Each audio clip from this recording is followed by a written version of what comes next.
Congressman Franks is from the 2nd District of Arizona. He's on the Armed Services Committee and the Judiciary Committee, and he's as plugged in. And one of my favorite things about him is he's a real expert on ballistic missile defense. Hey, Congressman, thanks for joining us. Well, I'm always glad to be with you, sir. I think you do the country a great service. Well, you're much, much too kind. But we want to talk to you about health care. But before I get there, maybe you can just update me on this. And I think I can just give the background very briefly.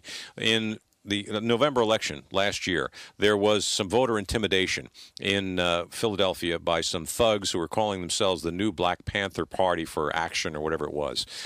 They wielded bats and batons at a couple of voting places and scared the liver out of some voters. So the Justice Department sued them, got a default judgment against them, and now the Obama Justice Department has come in and dismissed the case, even though the case was already effectively won.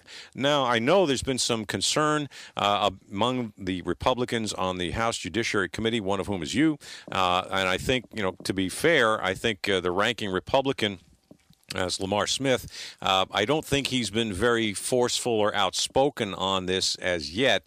Can you, before we get to health care, can you give us just a quick update on where are we with this new Black Panthers Party thing? It's outrageous. No one should be intimidating American voters.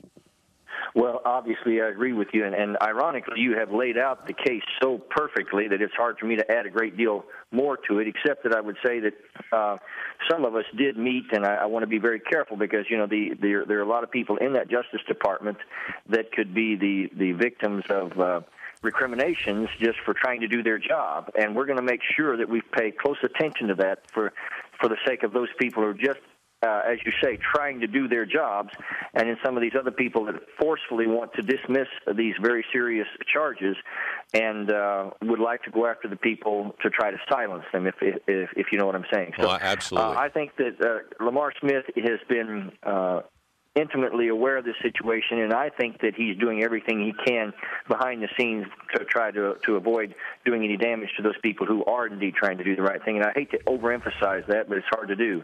But ultimately, if this had been some conservative group, or some right-wing wacko group doing this, the whole world they'd be in jail. Would know about it. They'd be in jail. Absolutely. I mean, this is criminal conduct, which is as it should be. Yeah.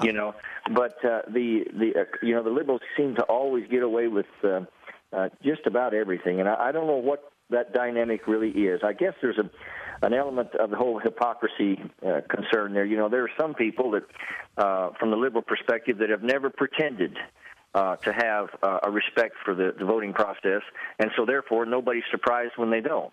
Yeah. And maybe that's it. I don't know. Well, let's hope, and I hope you and Mr. Smith and the other Republicans there, some good guys like Louis Gohmert to Texas. I hope you can be very forceful with this going forward. But let's switch to health care. Everybody's talking about it. You're out in your district, I assume. What's the feeling? Are you holding town halls? Pardon me. What are you hearing from your constituents? We are, and I want to say this without any sort of pompous attitude because I'm just grateful, and that's the truth. But when I go to the town halls, I'm getting a hero's welcome because people are glad that I'm standing up against this government takeover of health care, and the majority of the people in those meetings are senior citizens. Well, no, they get it. Let me interrupt you. Forgive me. I'm a New Yorker. I interrupt everybody. But, the point is that the seniors seem to be getting this, and they're erupting. I mean, it seems to me that the senior citizens have the most to lose and will lose the most on this because their Medicare and all their health care benefits are going to be reduced.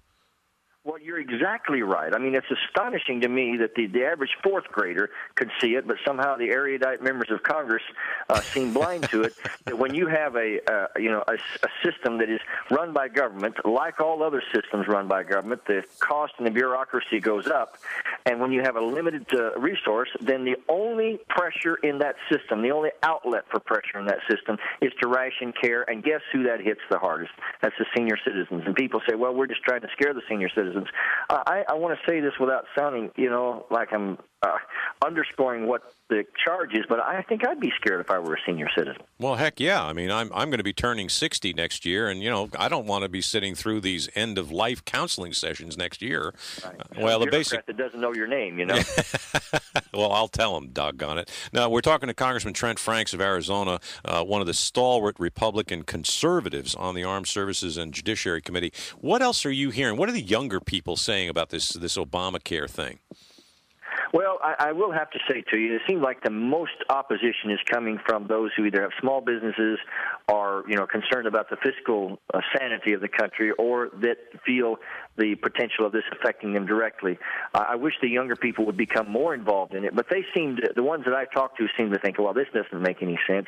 The idea of government being able to control our health care. Really, the bottom line is, you and I know this, but freedom and personal initiative and all of those things have given us the most productive, most innovative economy, and that means healthcare delivery system in the face of human existence. Absolutely. And whenever we take away from that, we are going to diminish that. And the things that the Obama administration continues to do to this economy and to this country, I really believe for the first time in my life, I've always been worried about the country, but I guess every generation faces a moment when they think, we could lose this.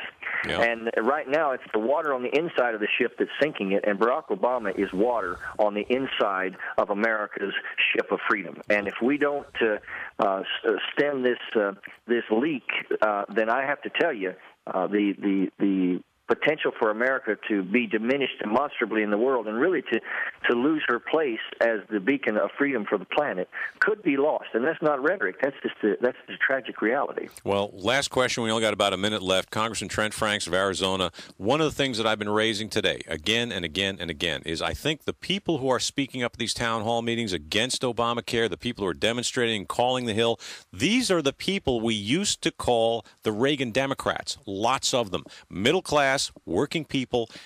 Are the Republicans going to be smart enough and skillful enough to go out and capture this energy and maybe recapture the House next year? Well, to your premise, I couldn't agree with you more. I think you're dead on, and I hope the Republicans will be smart enough, because I think that the good news is, even if we're not, some of the liberals may be dumb enough to ignore these people, and they may do so at their electoral peril, because these are not astroturf. These are real, honest-to-God, Valley Forge Americans that are just concerned about their families and their future and their country. And I'm glad for once that they're finally seeing what the agenda of the liberals are. And so I have hope, but it's going to be very important that we stay awake and be very vigilant, because right now, all that is America, our freedoms, our national security, the face that we will give to terrorism in the world, and our constitutional foundations are all at stake. Congressman Trent Franks of Arizona, thanks you very much for joining us. Jed Babin for Fred Thompson.